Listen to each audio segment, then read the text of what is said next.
Welcome to a walkthrough. We are finishing out the book of Judges, chapter 19 through 21, and covering the Levites and the war with Benjamin.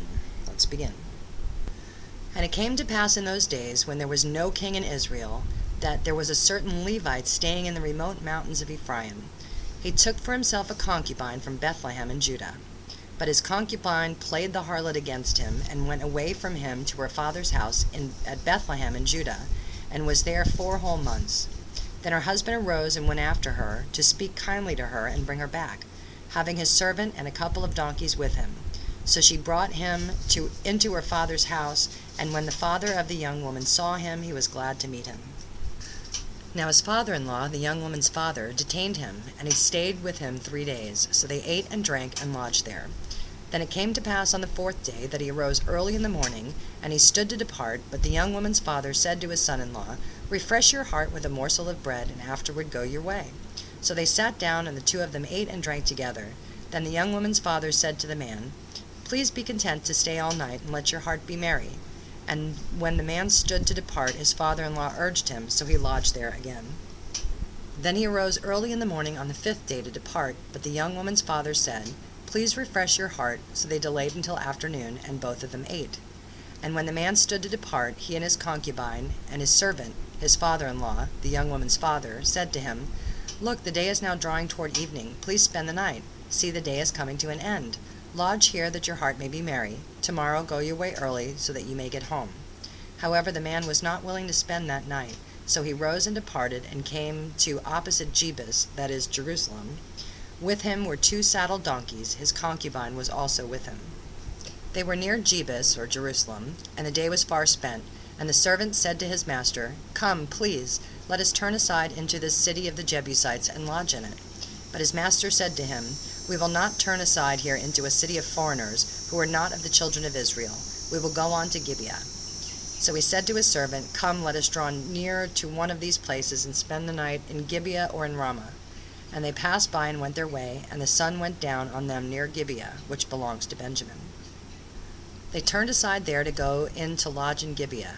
And when he went in, he sat down in the open square of the city, for no one would take them into his house to spend the night. Just then an old man came in from his work in the field at evening, who also was from the mountains of Ephraim. He was staying in Gibeah, whereas the men of the place were Benjaminites. And when he raised his eyes, he saw the traveler in the open square of the city. And the old man said, "Where are you going, and where do you come from?"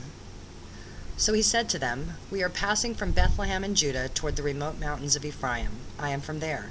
I went to Bethlehem in Judah, now I am going to the house of the Lord. But there is no one who will take me into his house. Although we have both straw and fodder for our donkeys, and bread and wine for myself, for your female servant, and for the young man who is with your servant, there is no lack of anything." And the old man said, "Peace be with you, Shalom Aleichem. However, let all your needs be my responsibility, only do not spend the night in the open square." So he brought him into his house, and gave fodder to the donkeys, and they washed their feet, and ate and drank. As they were enjoying themselves, suddenly certain men of the city, perverted men, surrounded the house and beat on the door. They spoke to the master of the house, the old man, saying, "Bring out the man who came to your house, that we may know him carnally." But the man, the master of the house, went out to them and said to them, "No, my brethren, I beg you, do not act so wickedly. Seeing this man has come into my house, do not commit this outrage." Does this sound reminiscent of what happened at Sodom? "Look, here is my virgin daughter and the man's concubine. Let me bring them out now. Humble them, and do with them as you please. But to this man do not do such a vile thing." But the men would not heed him. So the man took his concubine, and brought her out to them. And they knew her, and abused her all night until morning. And when the day began to break, they let her go. Then the woman came as the day was dawning, and fell down at the door of the man's house where her master was, till it was light. When her master arose in the morning, and opened the doors of the house, and went out to go his way, there was his concubine fallen at the door of the house, with her hands on the threshold. And he said to her, "Get up, and let us be going." But there was no answer. So the man lifted her onto the donkey, and the man got up and went to his place. When he entered his house, he took a knife, laid hold of his concubine, and divided her into 12 pieces, limb by limb, and sent her throughout all the territory of Israel. And so it was that all who saw it said, No such deed has been done or seen from the day that the children of Israel came up from the land of Egypt until this day. Consider it, confer, and speak up." So all the children of Israel came out from Dan to Beersheba, as well as from the land of Gilead, and the congregation gathered together as one man before the Lord at Mizpah. And the leaders of all the people, all the tribes of Israel, presented themselves in the assembly of the people of God, 400,000 foot soldiers who drew the sword. Now the children of Benjamin heard that the children of Israel had gone up to Mizpah. Then the children of Israel said, "Tell us, how did this wicked deed happen?" So the Levite, the husband of the woman who was murdered, answered and said, "My concubine and I went to Gibeah, which belongs to Benjamin, to spend the night. And the men of Gibeah rose against me, and surrounded the house at night because of me. They intended to kill me, but instead they ravished my concubine so that she died. So I took hold of my concubine, cut her in pieces, and sent her throughout all the territory of the inheritance of Israel, because they committed lewdness and outrage in Israel. Look, all of you are children of Israel. Give your advice and counsel here and now." So all the people arose as one man, saying, "None of us will go to his tent, nor will any turn back to his house. But now this is the thing which we will do to Gibeah. We will go up against it by lot. We will take 10 men out of every 100 throughout all the tribes of Israel, 100 out of every 1,000, and 1,000 out of every 10,000, to make provisions for the people, that when they come to Gibeah in Benjamin, they may repay all the vileness which they have done in Israel." So all the men of Israel were gathered against the city, united together as one man. Then the tribes of Israel sent men through all the tribe of Benjamin, saying, "What is this wickedness that has occurred among you? Now therefore deliver up the men, the perverted men, who are in Gibeah, that we may put them to death and remove the evil from Israel." But the children of Benjamin would not listen to the voice of their brethren, the children of Israel. Instead, the children of Benjamin gathered together from their cities to Gibeah, to go to battle against the children of Israel. And from their cities at that time the children of Benjamin numbered 26,000 men who drew the sword, besides the inhabitants of Gibeah, who numbered 700 select men. Among all this people were 700 select men who were left-handed. Everyone could sling a stone at a hair's breadth and not miss. Now besides Benjamin, the men of Israel numbered 400,000 men who drew the sword. All of these were men of war. Then the children of Israel arose and went up to the house of God to inquire of God. They said, "Which of us shall go up first to battle against the children of Benjamin?" The Lord said, "Judah first." So the children of Israel rose in the morning and encamped against Gibeah. And the men of Israel went out to battle against Benjamin. And the men of Israel put themselves in battle array to fight against them at Gibeah. Then the children of Benjamin came out of Gibeah, and on that day cut down to the ground 22,000 men of the Israelites. And the people, that is, the men of Israel, encouraged themselves and again formed the battle line at the place where they had put themselves in array on the first day. Then the children of Israel went up and wept before the Lord until evening, and asked counsel of the Lord, saying, "Shall I again draw near for battle against the children of my brother Benjamin?" And the Lord said, "Go up against him." So the children of Israel approached the children of Benjamin on the second day. And Benjamin went out against them from Gibeah on the second day, and cut down to the ground 18,000 more of the children of Israel. All these drew the sword. Then all the children of Israel, that is, all the people, went up and came to the house of God and wept. They sat there before the Lord and fasted that day until evening, and they offered burnt offerings and peace offerings before the Lord. So the children of Israel inquired of the Lord. The ark of the covenant of God was there in those days. And Phinehas the son of Eleazar, the son of Aaron, stood before it in those days, saying, "Shall I yet again go out to battle against the children of my brother Benjamin, or shall I cease?" And the Lord said, "Go up, for tomorrow I will deliver them into your hand." Then Israel set men in ambush all around Gibeah. And the children of Israel went up against the children of Benjamin on the third day, and put themselves in battle array against Gibeah as at other times. So the children of Benjamin went out against the people, and were drawn away from the city. They began to strike down and kill some of the people, as at other times, in the highways, one of which goes up to Bethel, and the other to Gibeah, and in the field about 30 men of Israel. And the children of Benjamin said, "They are defeated before us, as at first." But the children of Israel said, "Let us flee, and draw them away from the city to the highways." So all the men of Israel rose from their place, and put themselves in battle array at Baal Tamar. Then Israel's men in ambush burst forth from their position in the plain of Jeba. And 10,000 select men from all Israel came against Gibeah, and the battle was fierce, but the Benjaminites did not know that disaster was upon them. The Lord defeated Benjamin before Israel, and the children of Israel destroyed that day 25,100 Benjaminites. All these drew the sword. So the children of Benjamin saw that they were defeated.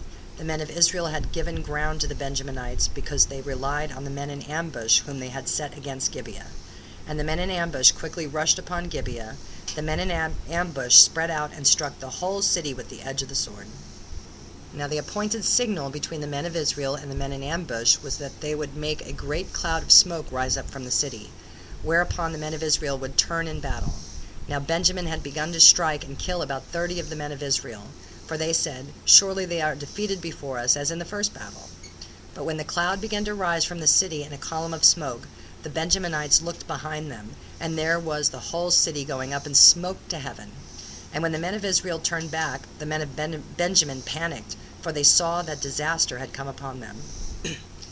Therefore they turned their backs before the men of Israel in the direction of the wilderness, but the battle overtook them, and whoever came out of the cities they destroyed in their midst. They surrounded the Benjaminites, chased them, and easily trampled them down as far as the front of Gibeah towards the east. And 18,000 men of Benjamin fell. All these were men of valor.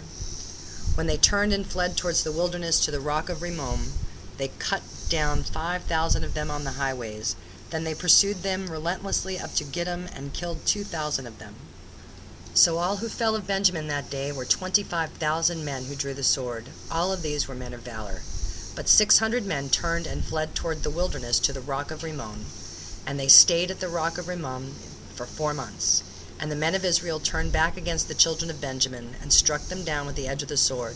From every city, men and beasts, all who were found, they also set fire to all the cities that they came to.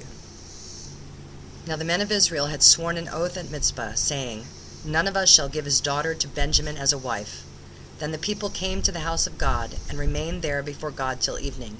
They lifted up their voices and wept bitterly, and said, "O Lord God of Israel, why has this come to pass in Israel, that today there should be one tribe missing in Israel?" So it was on the next morning that the people rose early and built an altar there, and offered burnt offerings and peace offerings. The children of Israel said, "Who is there among all the tribes of Israel who did not come up with the assembly to the Lord?" For they had made a great oath concerning anyone who had not come up to the Lord at Mizpah, saying, "He shall surely be put to death." And the children of Israel grieved for Benjamin their brother, and said, "One tribe is cut off from Israel today. What shall we do for wives for those who remain, seeing we have sworn by the Lord that we will not give them our daughters as wives?" And they said, "What one is there from the tribes of Israel who did not come up to Mizpah to the Lord?" And in fact no one had come to the camp from Jabesh Gilead to the assembly. For when the people were counted, indeed not one of the inhabitants of Jabesh Gilead was there.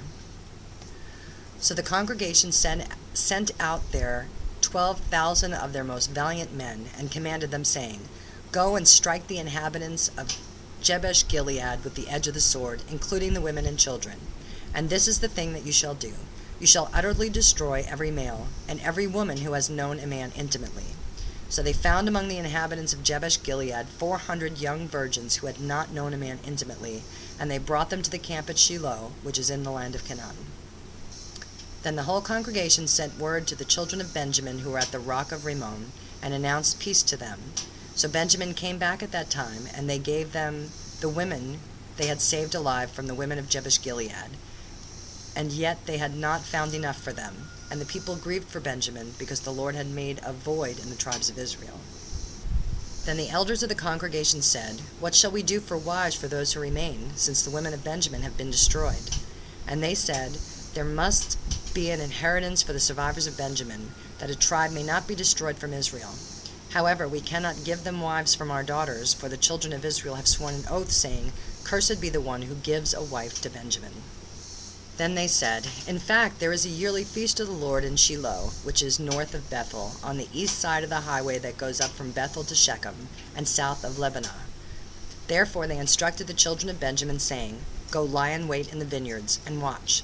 And just when the daughters of Shiloh come out to perform their dances, then come out from the vineyards, and every man catch a wife for himself from the daughters of Shiloh, then go to the land of Benjamin." Then it shall be, when their fathers or their brothers come to us to complain, that we will say to them, Be kind to them for our sakes, because we did not take a wife for any of them in this war. For it is not as though you have given the woman to them at this time, making yourselves guilty of your oath. And the children of Benjamin did so. They took enough wives for their number from those who danced, whom they caught. Then they went and returned to their inheritance, and they rebuilt the cities and dwelt in them. So the children of Israel departed from there at that time, every man to his tribe and family. They went out from there, every man to his inheritance. In those days there was no king in Israel. Everyone did what was right in his own eyes. That last phrase here is repeated how many times in Judges? And that's what the whole book is about. That everybody did what they thought was right.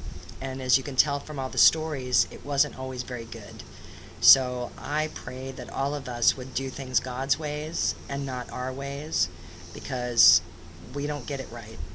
And I pray this for me and for you. Until next time, shalom, shalom. Thank you for enjoying the book of Judges with me, and we will move on to Ruth.